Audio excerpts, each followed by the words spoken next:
Guard retention is one of the most important aspects of jiu-jitsu. Often people are told in jiu-jitsu that they need to develop a good guard, but regardless of what guard you choose to play, if you play spider guard, worm guard, whatever, you're always going to make mistakes. And when you make mistakes, like if you go for a triangle choke and the guy escapes, you're going to have to be able to get your guard back. For most people who start in jiu-jitsu, it's extremely frustrating because they learn all these cool techniques, and as soon as the match starts, they get their guard passed and they spend the rest of the match in side control. So this video, I'm going to go over what I think are the top 5 mistakes that people make in jiu-jitsu that makes it hard for them to retain their guard. And even though this is one of the most important skills in jiu-jitsu, the good news is it's actually one of the places that's easiest to quick develop because there's so many common mistakes that people are making that a few small details will actually make a fast improvement in how quick you get good at the skill. And remember guys, if you like the content, subscribe and hit the bell button so you get notifications from more videos. So the first major mistake people make with guard retention is that they allow their opponent to get too close to them. If you're really lazy in the beginning or you're not paying attention, a lot of people will sit there and they allow the guy to get close, but the closer your opponent is to you, the closer he is to passing your guard. Try to imagine if your opponent is like 10 feet away from you, even if he gets around your legs, he can't pass your guard, right? So even while you're setting up grips in between positions, always be trying to set the distance between you and your opponent. Realize, very similar to the elbow-knee space thing, if my opponent is really far away from me, even if my elbow and knee space is wide open here, there's so much delay time for him to get to come into side control that my leg can get in the way in time, right? So anytime you have distance, there's always an extra security level in that, almost like boxing. Even if I'm not a good boxer, if I'm 10 feet away from the guy, he can't punch me, and like he's like Dalsim or something. So basically, as he's approaching, I'm always looking for my initial grip, but I'm always backing up and doing this. So now I get a sleeve, I can fall back to a lasso, I could be here, I get a lapel, I bring my feet up, this turns into De La Hiva, but I'm always managing the distance. I never stay stationary with the guy hovering right over me. If I'm on my back, I'll grip fight from here, but if he starts to get a little too close here, even here, I'll try to push off, use my hands, frame a little bit, and try to get a grip. If he backs off too much,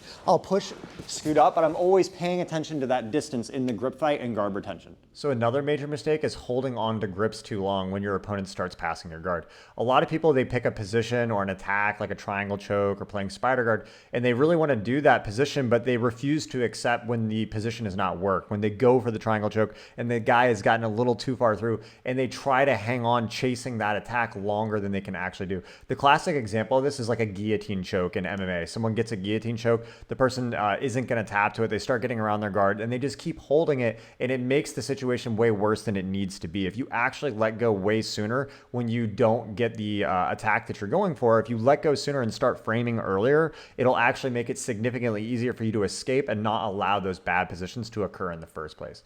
Let's look at a little bit on the mat. So holding grips too long is a major issue because people get into a position they want to attack from, like a spider guard, or maybe they even get a triangle choke, and they get so obsessed with doing that that there's a point where you kind of realize you're not going to get the triangle choke or your guard's not going to work, and people keep chasing it. Right here, I know I'm not going to get the triangle choke. So if at this point I release early and start framing, I'm a step ahead on the escape and I can start fighting. But if I chase this triangle way past the point that I know it's actually going to happen, he's just that much deeper on the pass. So that can also materialize like if I'm playing double sleeve, for example. I could be here and this is a great position, but somehow he clears my legs and starts getting through. At some point, holding these sleeves are actually detrimental. So I need to let go, frame, and now I can start getting my core in and start defending and work from there. Another simple one that makes a huge difference is lifting your feet up when you pull guard.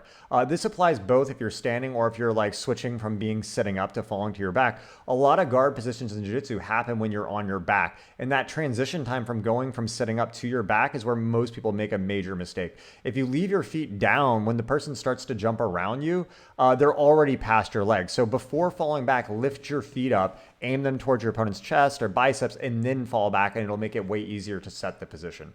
Okay, let's look at some of the applications of that on the mat. So this mistake ties in a lot with overreaching the legs, but on the guard pull, a lot of people, they're up here and their elbows and knees are tight and they get their first grips, and when they fall back, they let their upper body go back first instead of lifting their feet first. And what happens when you do that is as I fall back, my legs are going to disconnect and it's easy for him to make a quick move to get around that elbow knee space. So when I'm here, I'm keeping distance, I get my grip, whatever the grip is. It could be a collar grip, a sleeve grip, a mix. I lift my feet first. Because now if I go here and I lift my feet first, now as he tries to run around, he ends up going into the guard. My legs are in the way. Now if he tries to throw my leg by or something, throw it. See, I'm still tight, I'm framed, and I'm working. But if I get caught out here on the pole with my legs low, I end up so far through, it's much harder to recover. Okay, this is one of the worst ones and also one of the most common ones, which is grabbing instead of framing. A lot of people have an instinct whenever they get in trouble or they go into panic mode, they try to actually grab their opponent. If you see like the early UFCs, you'll actually see a lot of people do this when they fight Royce Gracie and they don't know what's going on. They just panic and grab their opponent.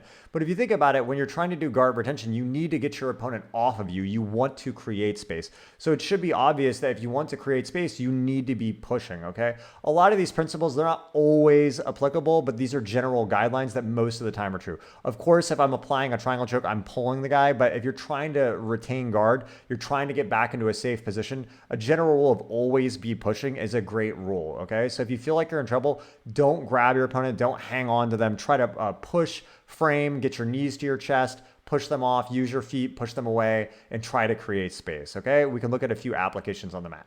So this mistake is really common at a beginner level, which is when someone starts to pass your guard, you start grabbing and trying to hold the opponent. So for example, if a guy gets around and goes into side control, a lot of people have this instinct of grabbing the guy in side control and half guard. But my job here is to create space so I can get my guard back and attack, right? So anytime I'm pulling, I'm doing his job for him, keeping him close. Instead, anytime I get in trouble, even if I don't know exactly where to put my hands, a good rule is always be pushing. If I'm framing in some way, I could both be here, I could be here, but this is always better than pulling. At least I'm creating space. As he gets tight, I can push and start sliding away, get my legs into play, and start getting my guard back. And the last one, and probably the most important, is overextending your legs. Realize that anytime someone passes your guard, they need to get inside of your elbow-knee space. If your elbow and knee is connected, it's very hard for an opponent to be in really tight on side control.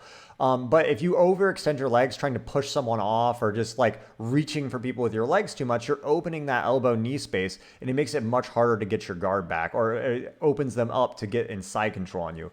Another aspect of this is if someone shrimps a lot or they over shrimp, like there's a time in jiu-jitsu where shrimping is useful, but a lot of times it's actually easier to keep your knees tight and use your hands to frame to recompose, or even grab your opponent to help center you. When you put your feet on the floor you get space, but often that can open your core up and make it easier for people to get in tight on you.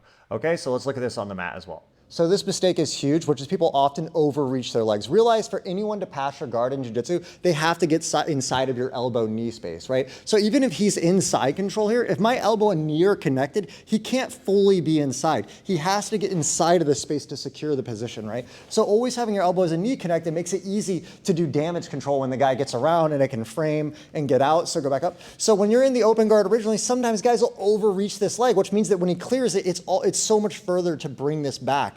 Another way this will be an issue is coming to side control. Sometimes when people are here, the guy will be shrimping out, and it's okay to shrimp every now and then, but if you put your feet on the floor too much, it's way harder to get that elbow and knee back. No matter how much I shrimp, he's gonna keep closing that gap back with his elbow and knee. So I need to shrimp and then get my legs back up so I can start getting my legs in to work. All right, guys, I hope you like this style of content. Please comment and let me know what guard retention details you found were the most frustrating for you, or if there's any that I didn't mention. Also, if you guys have any future requests for videos, please comment and let me know. As always, if you guys like the channel, like, share, subscribe. Thanks a lot. So this mistake is really common at a beginner level. Okay, just be up a little bit, sorry. You didn't do anything wrong, it's fine. Okay. So I just didn't expect that. Okay, just be up. Okay. Ready? Okay. All right. I just panicked, yeah. Yeah.